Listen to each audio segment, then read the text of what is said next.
भगवान तेरा शुक्रिया, इस कहानी का मेन नाम है। एक व्यक्ति काफ़ी दिन से चिंतित चल रहा था, जिसके कारण वह काफ़ी चिड़चिड़ा सा तथा तनाव में रहता था। वह इस बात से परेशान था कि घर के सारे खर्च उसे ही उठाने पड़ते हैं। पूरे परिवार की जिम्मेदारी उसी के ऊपर थी। किसी न किसी रिश्तेदार का उसके यहाँ आना जाना लगा रहता था। इन्हीं बातों को सोच सोच कर वह काफ़ी परेशान रहता था तथा बच्चों को अक्सर डांट देता था तथा अपनी पत्नी से भी ज़्यादातर उसका किसी न किसी बात पर झगड़ा चलता रहता था। एक दिन उसका बेटा उसके पास आया और बोला, पिताजी मेरा स्कूल का होमवर्क कर दीजिए। वह व्यक्ति पहले से ही तनाव में था तो उसने बेटे को डांट कर भगा दिया, लेकिन जब थोड़ी देर बाद उसका गुस्सा शांत हुआ तो वह बेटे के पास गया तो देखा कि बेटा सोया हुआ है और उसके हाथ में उसे होमवर्क की कॉपी है। उसने कॉपी लेकर देखी और जैसे ही उसने कॉपी नीचे रखनी चाहिए उसकी नज़र होमवर्क के टाइटल पर पड़ी। होमवर्क का टाइटल था, वे चीज़ें जो हमें शुरू में अच्छी नहीं लगती लेकिन बाद में वे हमें अच्छी होती है। इस टाइटल पर बच्चे को एक पैराग्राफ लिखना था जो उसने लिख लिया था।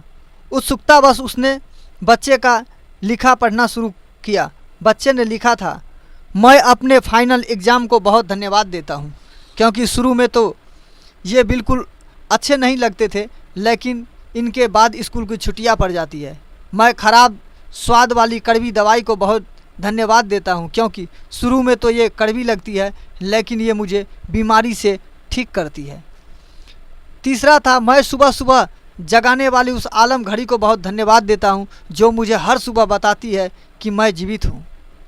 चौथा जवाब उसने लिखा था कि मैं ईश्वर को भी बहुत धन्यवाद देता हूं जिसने मुझे इतने अच्छे पिता दिए, क्योंकि उसकी डांट मुझे शुरू में तो बहुत बुरी लगती थी लेकिन वो मेरे लिए खिलौने लाते हैं, मुझे घुमाने ले जाते हैं और मुझे अच्छी अच्छी चीज़ें खिलाते हैं और मुझे इस बात की खुशी होती है कि मेरे पापा पिता है, क्योंकि मेरे दोस्त सोहन के तो पिता ही नहीं है। बच्चे का होमवर्क पढ़ने के बाद वह व्यक्ति जैसे ही अचानक नींद से जाग गया हो, उसकी सोच बदल गई। बच्चे की लिखी बातें उसके दिमाग में बार बार घूम रही थी, खासकर वह लास्ट वाली लाइन। उसकी नींद उड़ा गई थी। फिर वह व्यक्ति थोड़ा शांत होकर बैठा और उसने अपने परेशानियों के बारे में सोचना शुरू किया। तो उन्होंने सोचा, सबसे पहले सोचा मुझे घर के सारे खर्च उठाने पड़ते हैं। इसका मतलब कि मेरे पास घर है और ईश्वर की कृपा से मैं उन लोगों से बेहतर स्थिति में हूँ जिसके पास घर नहीं है। फिर उसने अपना दूसरा प्रश्न ढूंढा, मुझे मेरे परिवार की जिम्मेदारी उठानी पड़ती है। इसका मतलब है कि मेरा परिवार है, बीवी बच्चे हैं और ईश्वर की कृपा से मैं उन लोगों से ज़्यादा खुश नसीब हूँ जिसके पास परिवार नहीं है और वो दुनिया में बिल्कुल अकेले हैं। उन्होंने अपनी तीसरी प्रश्न को खोजा, मेरे यहाँ कोई ना कोई मित्र या रिश्तेदार आता जाता रहता है। इसका मतलब है कि मेरा एक सामाजिक हैसियत है और मेरे पास मेरे सुख दुख में साथ देने वाले लोग हैं। हे भगवान, तेरा बहुत बहुत शुक्रिया, मुझे माफ़ करना, मैं तेरी कृपा को पहचान नहीं पाया। इसके बाद उसकी सोच एकदम सी बदल गई। उसकी सारी परेशानी, सारी चिंता एकदम जैसे ख़त्म हो गई। वह एकदम से बदल सा गया। वह भागकर अपने बेटे के पास गया और सोते हुए बेटे को गोद में उठाकर उसके माथे को चूमने लगा और अपने बेटे को तथा ईश्वर को धन्यवाद देने लगा।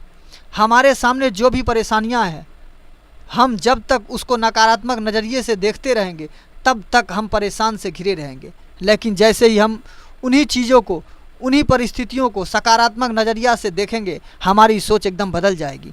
हमारी सारी चिंताएं, सारी परेशानियां, सारे तनाव एकदम से ख़त्म हो जाएंगे और हमें मुश्किलों से निकलने के नए नए रास्ता दिखाई देने लगेंगे। तो दोस्तों, इस कहानी में आप देख लीजिए, इस जीवन में कोई भी सुखी नहीं है। चाहे उसके पास कितना भी दौलत हो तो वह किसी न किसी चीज़ से रोगी है, किसी न किसी चीज़ से वह परेशान है, डिप्रेशन है। और कोई बहुत गरीब है तो वह भी परेशान है। धन से कोई अमीर और गरीब नहीं होता। जिसके जीवन में धर्म का नाश हो जाता है, जो भगवान के लिए 24 घंटे में 4 घंटे नहीं निकाल सकता, 2 घंटे नहीं निकाल सकता, वही निर्धन है, वही गरीब है। जिसने हमें इस दुनिया में पैदा किया, उनके नाम का कीर्तन, उनके ध्यान के लिए जिसके पास समय ना हो, वही गरीब है, वही दरिद्र है। पैसे से कोई अमीर गरीब नहीं होता, क्योंकि पैसे तो परिवर्तनशील है। जो आज हमारा है वह कल किसी और का होगा, जो कल किसी और का था वो आज हमारा है। परिवर्तनशील चीज़ जो कभी स्थिर नहीं रहती।